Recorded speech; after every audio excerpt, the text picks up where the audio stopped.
Welcome to the next webinar for healers.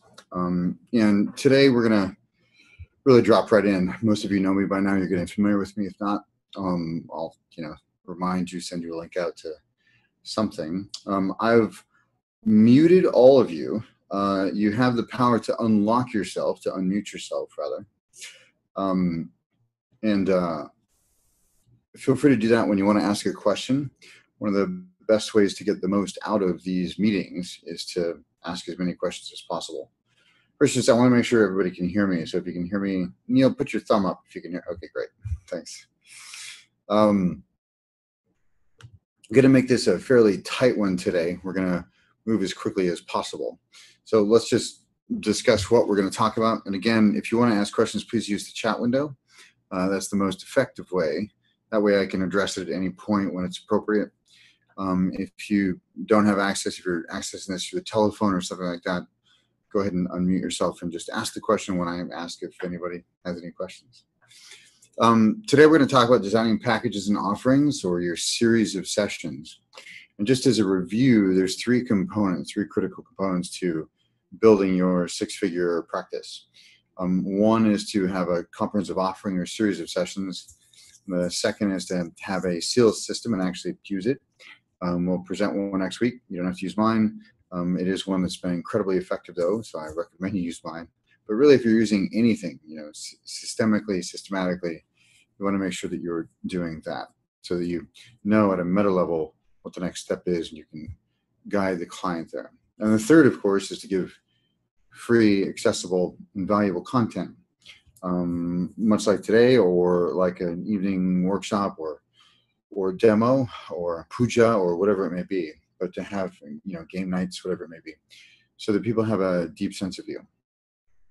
And we're going to talk about the two things you must do to have those events be really a river of prospects for you. And in that, we'll talk about the 4 learning styles. So it'll give you a format to design a talk or anything really, any sort of exercise in a way that has it virtually write itself if it's an area in which you have deep knowledge around. And then a couple of secrets to presenting that should resolve some of your anxiety pretty much instantly.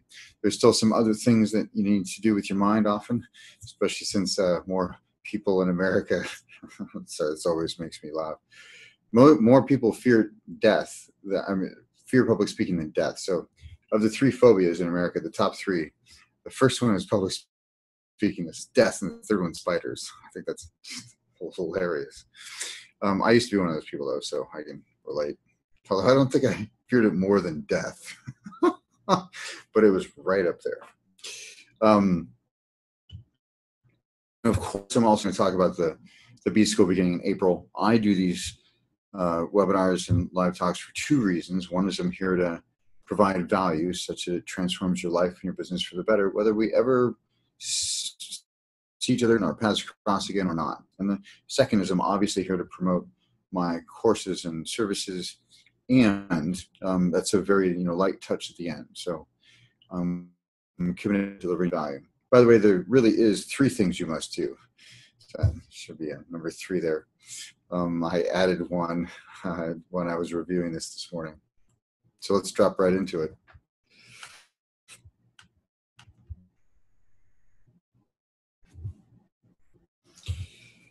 The reason you want to design a comprehensive offering, and a lot of people get caught up on this, a lot of people have some fear, if I'm only doing this big thing, this package, whether that's 12 sessions or heck, even 6, are people really going to sign? Am I going to lose business? Am I going to lose the session by session stuff that's been, for some of them, hand to mouth, but for some of them, feeding them, paying their bills, it's worked enough, but they're always sort of worried about it.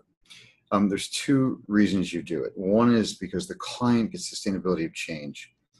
There's no way, and it's easy to frame this with a client, by the way, there's no way for really experience the unfolding, the transformation, the evolution that they desire and deserve, that you can provide them by going session by session. It's simply impossible.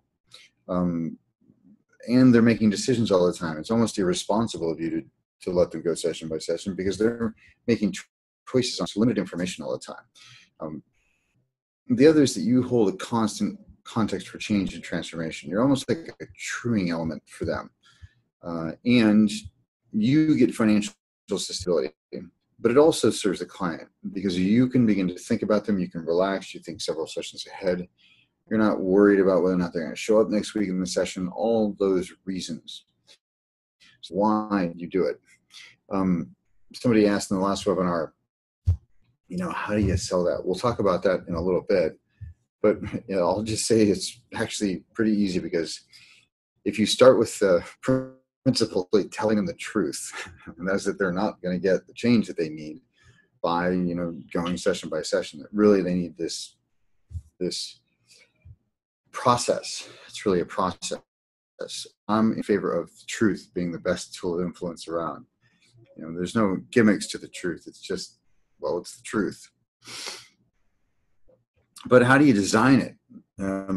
So I'm going to get a little bit geeky here, but just, some of this will make sense, some of it won't, but hopefully it'll all make sense near the end. The first thing you want to do is think about stages and phases that people go through. So if you've worked with somebody over a long period of time, or if you've maybe in your own evolution, or maybe you've some sort of systemic stage progressions. Piaget is the easiest one to look at. Everybody's familiar with Piaget. There's a sequence that people go through. Into them. That's true in anything, though. It's true whether it's athletics and you're, first year in high school, and then you're in college, and then you're in, say, the NFL, or you're an amateur, and then you're in pro-am, and then you go professional and go to the Olympics, or whatever it is. You don't start off as an Olympic athlete. There's stages and progressions you go through. This isn't a judgment. You wouldn't judge somebody who wasn't at the stage of Olympic athlete competing. You wouldn't go, well, they're only in the NCAA. Ha ha ha. It's not a judgment. It's an assessment of skill, and it's an assessment of the capacities that they have. So I just want to make sure that we keep our mind on that. But there's a logical progression to it as well. So I recommend 3 to 6 months. You don't need to get all caught up on having it be 6 months, by the way. Some people have in the past, largely because I haven't explained my own progression. I didn't start off by doing 6-month programs. It took me a while as well.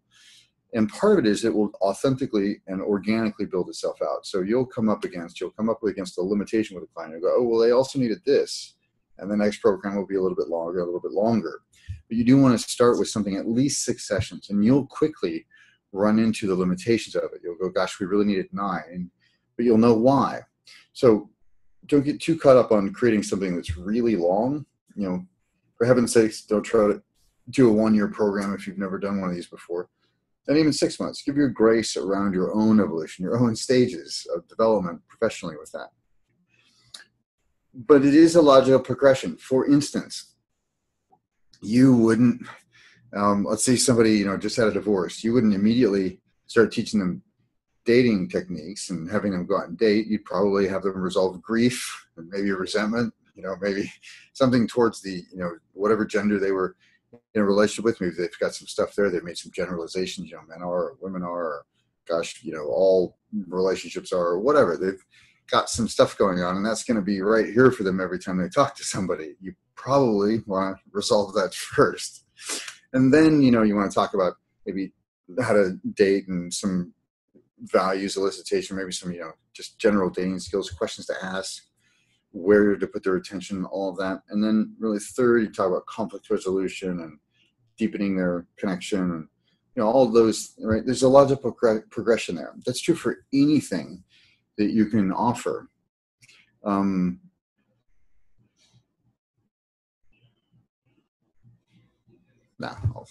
say that. I had one for you, Neil, but I'll do it privately. So any questions about that? Questions about anything I've said so far, or any reactions? Okay, let me lay out what I mean by holarchies. There's that big word holarchy in the last, and this will just sort of flesh out stages for you so you can think about it. Holarchy is each one transcends but includes the former, and each a whole unto itself. If you're an integral geek, you'll know exactly what I'm talking about. If you're not, and you've been confused by that, this should explain it. That's a really bad one to start with. So there's instinct, and then intellect, and then intuition. Right? There's a ever increasing stages of wholeness. We could think about it as well, or height, or if you prefer depth. They're the same, really the same thing. They're just different metaphors, by the way, height or depth. Some people have challenges with height. Again, they think it's ranking or judging. It's really not. And depth is a fine metaphor for it.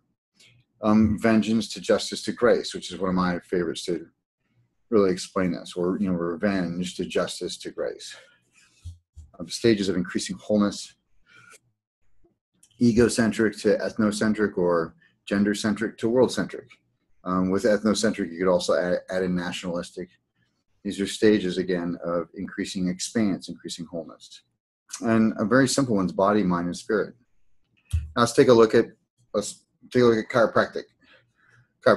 And I walked into a chiropractor's office one time and I saw they had stages. Here's the sheet they give you, and first one's to get you out of acute pain. That's first. That's the first stage of your chiropractic care. Second one's increased mobility, right? And then the third one is ongoing adjustments, additional subluxations, optimal alignment, whatever you want to call it. But those are stages. They can't start at stage 3. It's impossible. They have to start at stage 1. So it is with anything you're doing, whether it's sexual healing, whether it's in the kink domain, whether it's relationship coaching, whatever it is, there's going to be a logical progression of stages. There's skills that you need to teach first, or a context you need to set first. So the packages can, again, if it's an area of deep knowledge for you, they can almost write themselves. So I want you to, and all you need is a basic framework, by the way. You don't want to get too detailed. In fact, my EvolveCo website is a fairly bad example of how to write this. One of my former clients, Lindsay Chrysler, she probably has one of the cleanest, highest level. It's 3 stages, and it's on relationships. LINDSEY or AYCHRISLER.com. I'll put in the chat window or something at some point. But she's sort of the opposite, contrasting, but a pure example of how to do this and have it just be fleshed out by the client. So you just need a basic framework so they understand that you're coming from a framework, which, by the way, has you seem a lot more confident and credible, which doesn't hurt.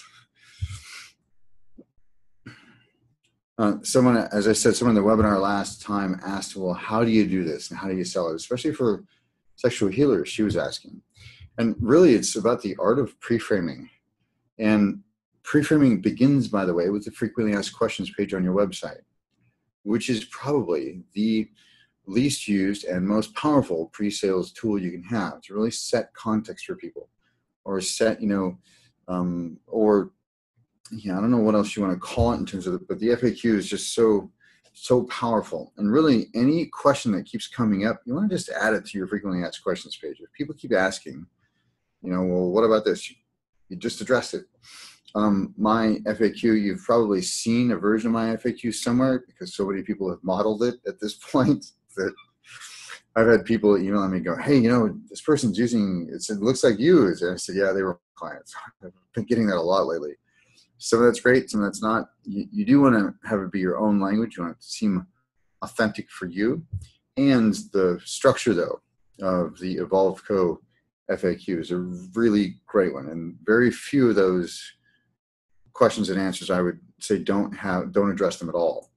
You can, of course, add more, particularly if you're involved in any kind of touch or sexual healing or anything involving energetics. You want to make sure that people understand that.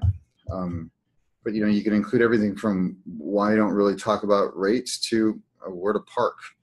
But you just want to make sure that the person is set up, and you want to make sure, next week when we talk about the actual sales system, you want to make sure they're set up for the exploratory session. That's the essential part of it. Included in that is that you only work in these longer packages, and you just tell them why. You just tell them the truth. But also, when people, it's easy to talk to clients about it. You wouldn't go to the chiropractor once and expect all of your, back problems to be resolved, or the acupuncturist once and expect all of your health issues to be resolved. Or, a physical trainer, you wouldn't go once and think that you're going to transform your body in one session. Or lose a bunch of weight or gain a bunch of weight, whatever you're looking to do, gain a bunch of muscle. It's not going to happen overnight. It's going to happen in progression. Now, maybe you don't need to see the trainer 3 times a week. I don't really need to do that, partly because of my basic knowledge. But seeing them once a week is a darn good idea, still to make adjustments. They come up with stuff I'm unaware of because my information's out of date, or just to keep you on track. But the touch point there, again, holding the context for them. So, my favorite thing to do is simply tell people the truth. It really, really is. I'm not sure why people are so caught up on not, but it is the best thing to do for you in the whole process. In that is simply telling them that they're not going to get the change they want. They're going to have outcomes. This whole thing, by the way, is driven by their outcomes. We'll talk next week about how you're not next week, March 6th, so 10 days from now. You're not selling your services. You're helping them to sell themselves and their own outcomes and what that makes possible. So that makes it really easy. All you need to do is talk about what it's going to take. You want to be honest and fair about that. You don't want to, say, well, this is going to take a year or something, but you also want to be realistic about it. You'll get better and better at that, by the way, over time.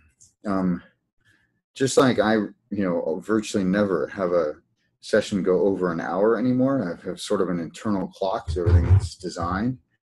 But I've had 400 clients through 6-month programs. That took me about 100 clients to get that really well honed. So, that'll get shaped over time for you. It's a skill. Okay. Questions about that? Questions about packages, offerings, about why you do it, about how to do it?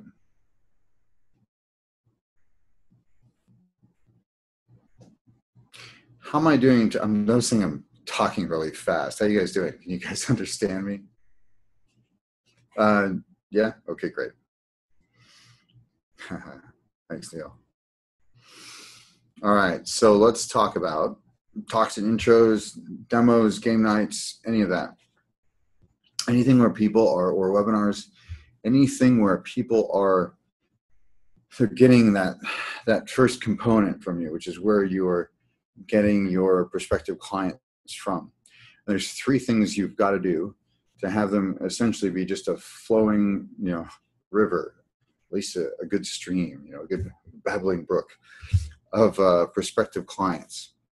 And they are these. First, pre-frame the reasons for being there, just like I did. But what you're going to say is, I'm here for 2 reasons. One is to provide, value or depth or, new skills such that your love life or your sex life or your health or whatever it is transformed for the better, whether we ever see each other again or not. And second, I'm obviously here to market my services. What that means to you is at the end, I'll pass around an interest sheet. And that's something that, you'll do physically if you are in person. If not, at the end, like I'll do today, you tell people how to contact you. It is better, and we'll talk about why March 6th. It is the next webinar. Let's go with that one. The next webinar. We'll talk about why it's better to actually, have that in your control. Partly because they get all sorts of reasons they may or may not follow up on that, and you really want to make sure that you're being of service.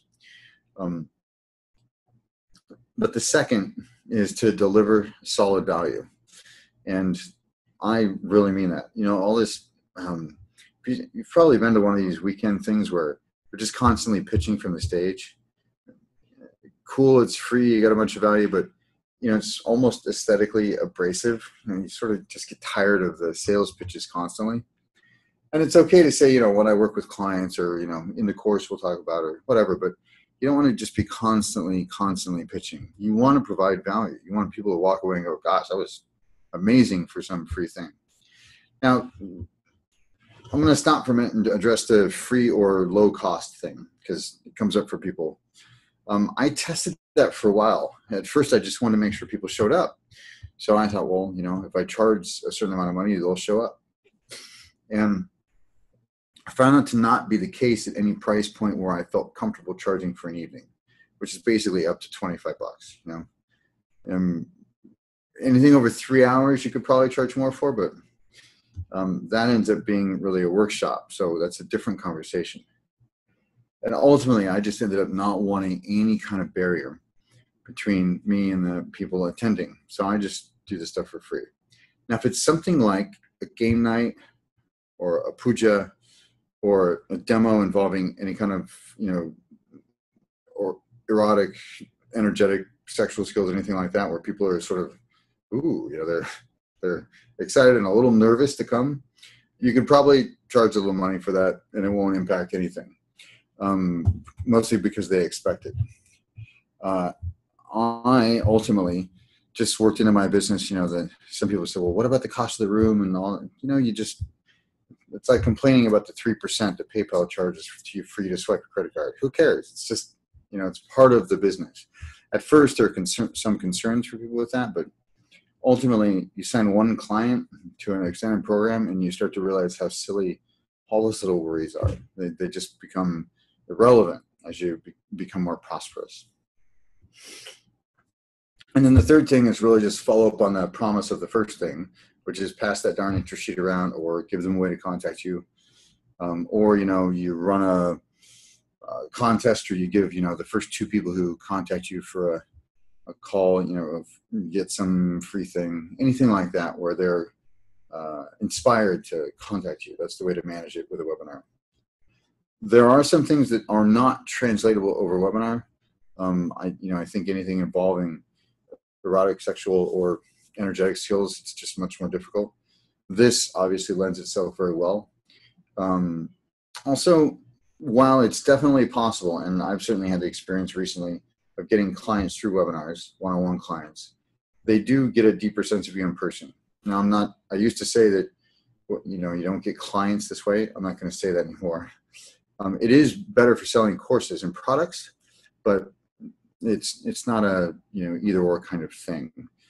Teleseminars, definitely really not, unless you're doing huge volume, like there's a couple hundred or, 1,000 people on the call, then sure, you're going to get one-on-one clients just from the nature of the numbers and probabilities. But for a group of 4, 12, 20, you really want to lend yourself at least to video and preferably in person. So unless it's about a course or a product. Questions about that?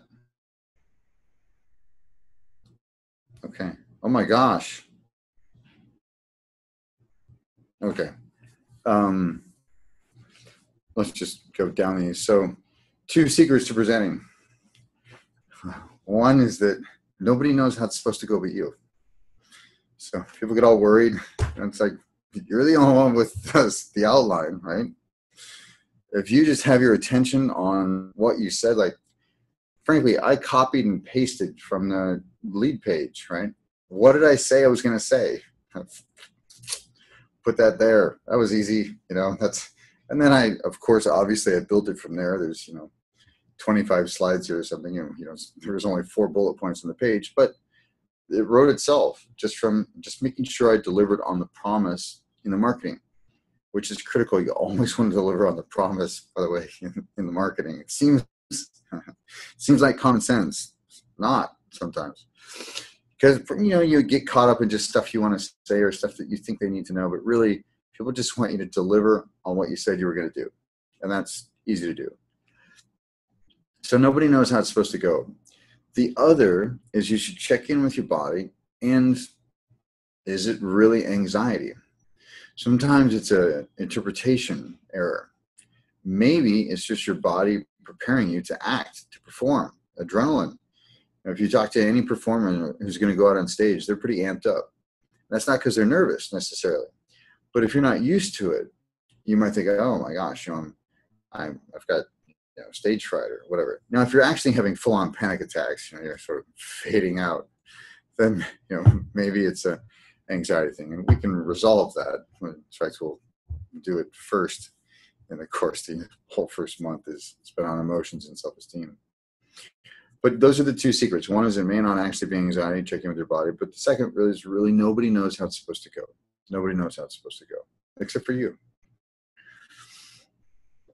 The 4 learning styles, which for some reason didn't make it in the slide, but they don't need to be in the slide. 4 learning styles, people learn in different ways, and they are these. Some people are just information junkies. They care about what. Some people are, they understand the what, but they just want to know why. Why they should care, why it's important. And the third, they immediately understand those, but they want to get to the how. It's like, great. Give me an exercise, do a demo, something like that. They want to get to the how, or it could be steps or bullet points. And then the 4th group, they really are only inspired by vision, which is, sort of just imagine what all this makes possible. So what, why, how, and what if, and you can just cycle through those. You can simply use those to create your talk. What are you going to talk about? Why should they care? How do they do it? What are the steps? What are the bullet points? What are the things to know? Or have them, do an exercise or both to experience that. And then what it makes possible. A couple things on that last one. One is, if you have a good group, just ask them, just ask the group, what do you see makes possible here? Hands will go up and it'll be great. It'll be amazing. If you don't have a really active group, or if it's a small group, or if you're in a situation like this where it doesn't make sense to turn the mic on for everybody, then you want to simply lead them. Just imagine what it will be like to have these skills, and just imagine how it'll transform your business and transform your personal life. And you can get specific about that and whatever the context is you're speaking in. And they will. And that's more of a, leading with some, I'll talk about hypnosis very briefly. What's hypnosis? Hypnosis is simply directing someone's experience with language. Anytime you're in a conversation with somebody, it's hypnosis. Hypnosis is not this. Well, it could be, but that's not what we're talking about. And frankly, I think it's a little silly sometimes. But hypnosis is simply directing someone's experience with language. Anytime you ask a question, if you ask somebody how their weekend was, you've just hypnotized them. So let's just dispense with the whole thing about hypnosis being something spooky. Or at least that's what I mean when I say hypnosis, is we're directing someone's experience with language, often with questions. So you simply do that at the end if you have a small group. So let me demonstrate the 4 learning styles using the 4 learning styles. So what we're going to talk about are the 4 learning types or styles. And the reason you should care, why it's important, is because it will allow you to virtually write any talk that you need to with ease. It'll practically write itself. It will also keep the whole audience engaged. So, it'll keep those 4 types engaged. So your audience stays engaged and you easily write the talk. And the way you do that, the how, is you cycle through these 4 styles in this order. What, why, how, which is a demo or an exercise or bullet points, and what if. And just imagine how much easier it will be for you to create talks at a moment's notice in an area that you have knowledge, and how much more at ease you'll feel when you get asked to talk, maybe even at a moment's notice. So that's demonstrating the 4 types, using the 4 learning types. Any questions about that? Any comments, any observations, any reactions? And feel free to use the chat window if you do. Don't if you don't.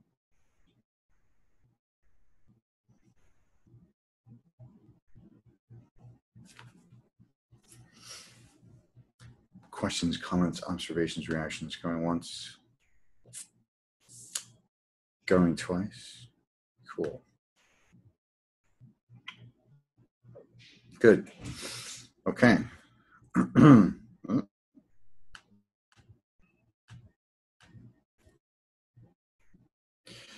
So I'm going to talk a little bit about evolutionary sales, mostly because it's the next webinar. And then I'm going to talk about the dates for the next webinars and the course, and talk a little bit about the course.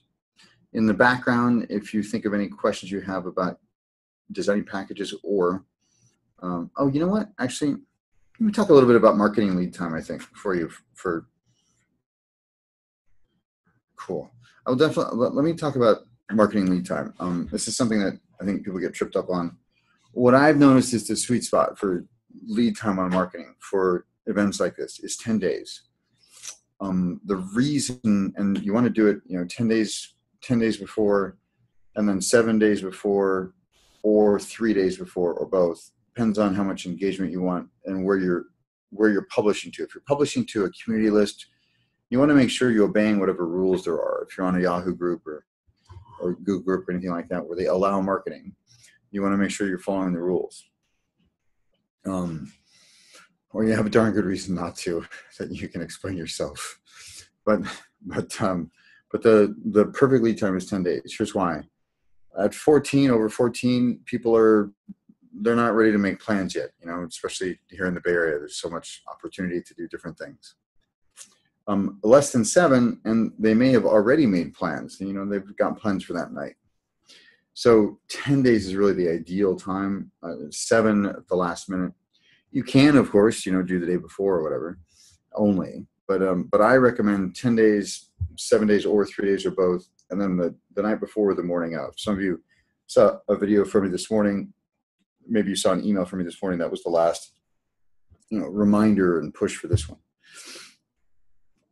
So it allows you, and this is part of, if you're on the last webinar, you know that what you need to do is do 2 of these a month. That's how the numbers work out. You do 2 of these a month.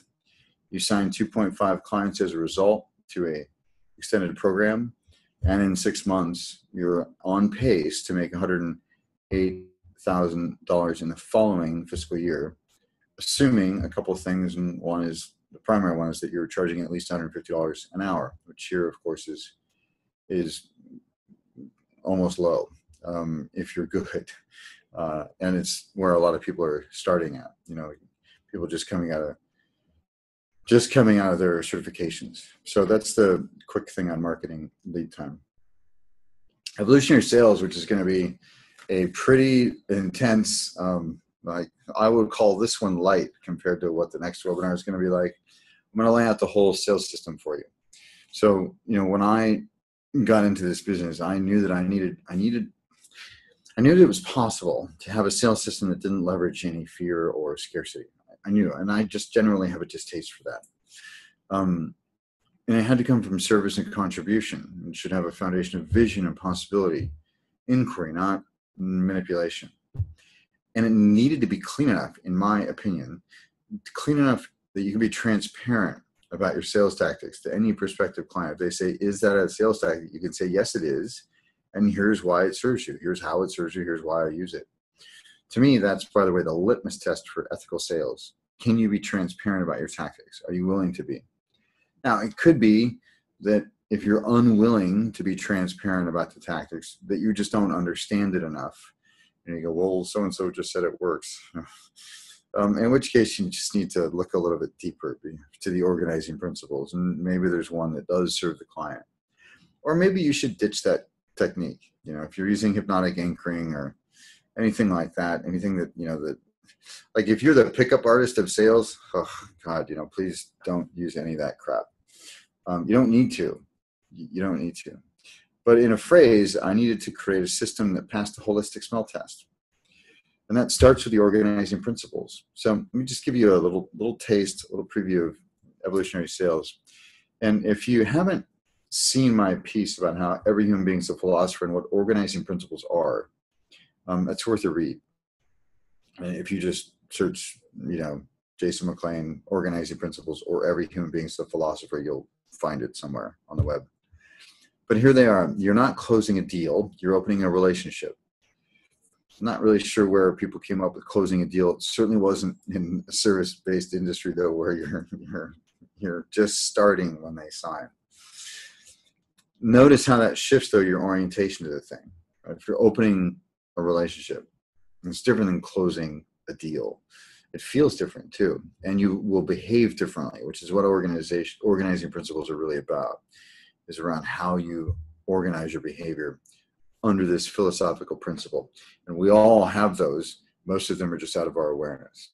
Most of them are unconscious, picked up from their hand-me-downs, from our culture or from our parents or from our community or church or temple, whatever it is. Here's the second one. You're not selling your services.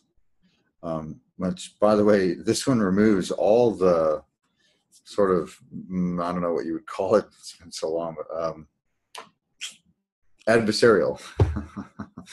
Any adversarial dynamic. You're not selling your services. You're not trying to convince them that you're the person to help them.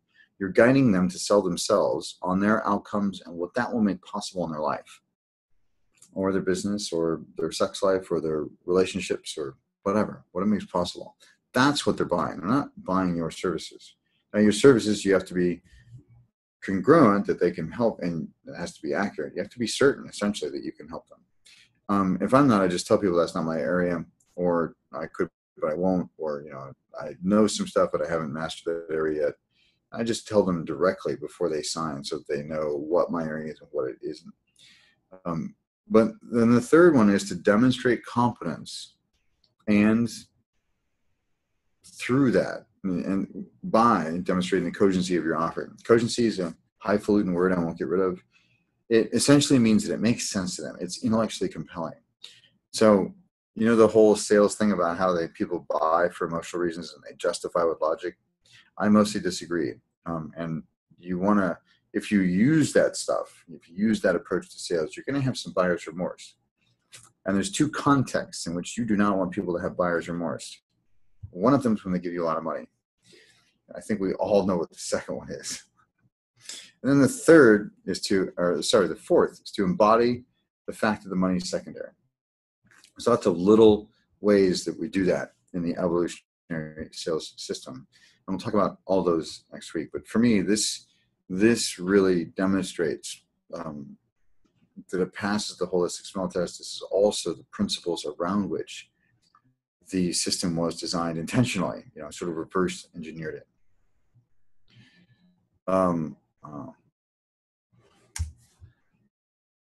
Questions about that, organizing principles, or you'll have a lot more questions next week if you join us to actually see the system.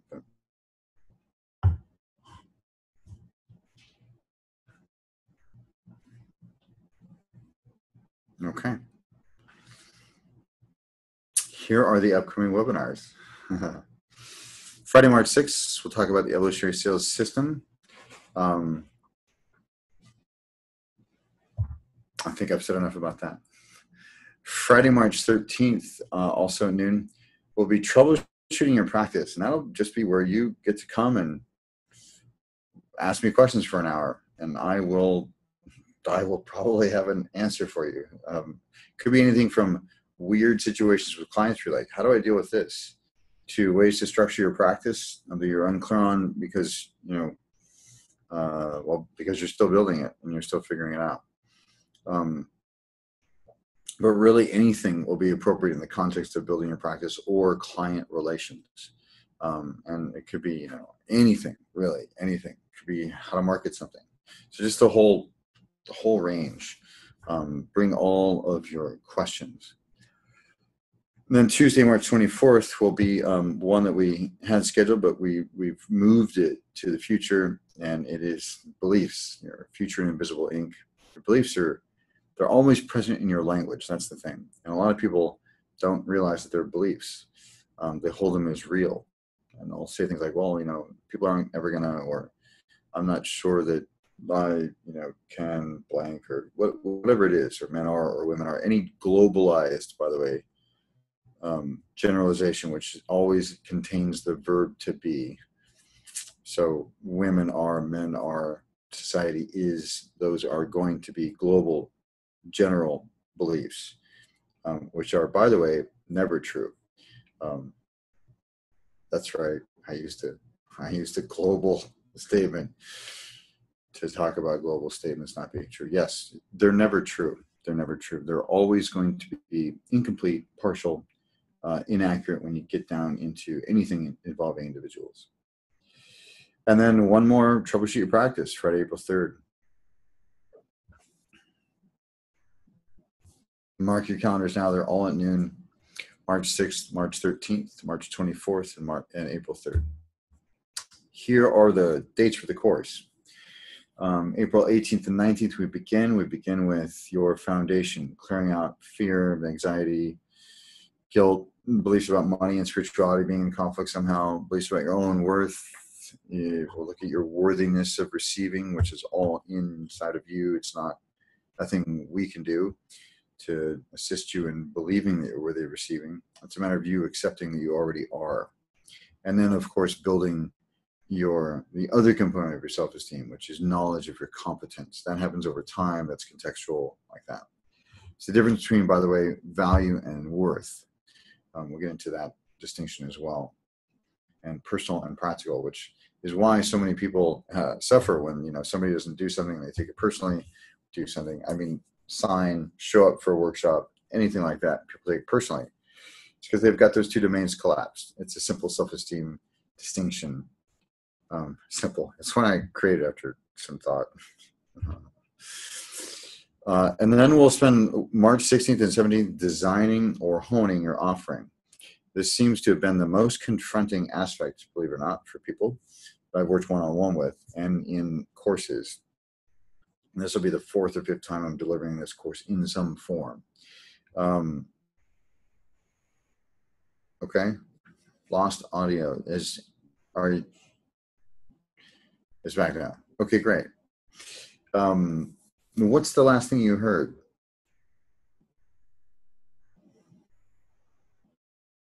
Where did it cut out? Because could you give me a little more than that?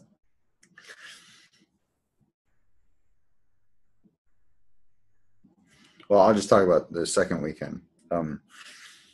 So May 16th and 17th, designing your offering. We're spending a whole week on that because it seems to have been the most confronting aspect for people I've worked one-on-one with or in courses. This will be the 4th or 5th time 5th time I've delivered this course in some form.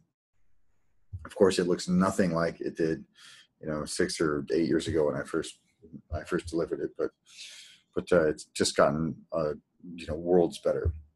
But we want you to leave with that having been designed so that you've got that complete. And then the following weekend, June 13th and 14th, you're going to practice the evolutionary sales system. I'll demonstrate twice. I'll demonstrate it before lunch. We'll eat lunch. You guys will practice, and then I'll demonstrate it again. And you guys will practice again. You'll practice in groups of 3. You'll get lots of practice in each perceptual position. And then we'll have you write and deliver and market your introductory evenings, workshops, webinars, whatever it is. And you want at least 2 talks that you can deliver, or 2 demos that you can do, or 2 pujas you can put on, but with different labels, different names, different things that people are getting from it, different marketing hooks. And then August 8th and 9th, which is probably the most important weekend, we'll put it all together and we'll have a party. So it'll be the most fun one. It'll be an open frame. We'll practice whatever we need to practice. We'll review the entire course. And anything that you guys need more information on, usually there's sort of a group thing like, yeah, we need to know more about this, and I'll say some stuff that's, informative, valuable, and second nature to me, but not for you. Probably transformative for you and your business. In between each weekend, by the way, there'll be 2 webinars like this, but not like this. It'll be, drilling into the distinctions that you learned in the previous weekend and helping you integrate it so that you're certainly not on your own. You'll have a practice partner or an accountability buddy or whatever you want to call it. I will be on those webinars. I will be fielding the questions, by the way. It won't be an assistant they'll be there, but it'll be me. I'll have direct access to me. The reason that we're capping this course 20 people is because I want to be able to give as much attention to everybody's questions and their integration as possible. there'll be a Facebook group and stuff for you to ask questions as well, and I will be in there. I'll be the one checking it out. So I'm providing the answers for you as they arise and as they are appropriate. Questions about logistics, upcoming webinars. Oh, it'll be 10 to 6 every day. Those are all Saturdays and Sundays, Saturday and Sunday, each weekend from 10 a.m. to 6 p.m. No boot camp or marches of death or Tony Robbins style. It'll be at 2nd and Bryant in San Francisco, which is where my office is at, right at the foot of the Bay Bridge in South Park, or near the Giants ballpark, if any of those things mean anything to you. But 2nd and Bryant, so easy to get to, 14-minute walk from a BART station, or obviously easily accessible by vehicle. On the weekends, there's tons of parking here, unless it's baseball season, and it won't. Well, it will be for part of that, but we'll have clear parking tips and instructions for you. Here's the promise of the course: is that you will have everything that you need to build your 6-figure practice. Knowledge, systems, structures. Oh, I meant to take that out, but oh well. And none of the excuses. So you really will have, you'll be clear if you haven't done it. If you're not on pace, you'll be clear about why you haven't. And we'll just put attention there. So it's pretty straightforward. Contacting me. First of all, the website for the course is healers.evolveco.com. You can go check it out. There's previous webinars there under the previous webinars menu item. If you want to contact me, you can contact me through that site. I see those emails. I answer those emails. Here are the links, by the way. Or if you just want to talk to me about doing one-on-one work, you can go to the EvolveCo main site, contact me through that. Now is a good time, by the way, to contact me about one-on-one work, because I just had 4 clients complete recently. So I have room, and I'm happy to speak with you about that and what that process would look like. Cool. Any questions, comments, observations, reactions? Snide remarks, recommendations for sushi, anything like that? Anything anybody wants to share?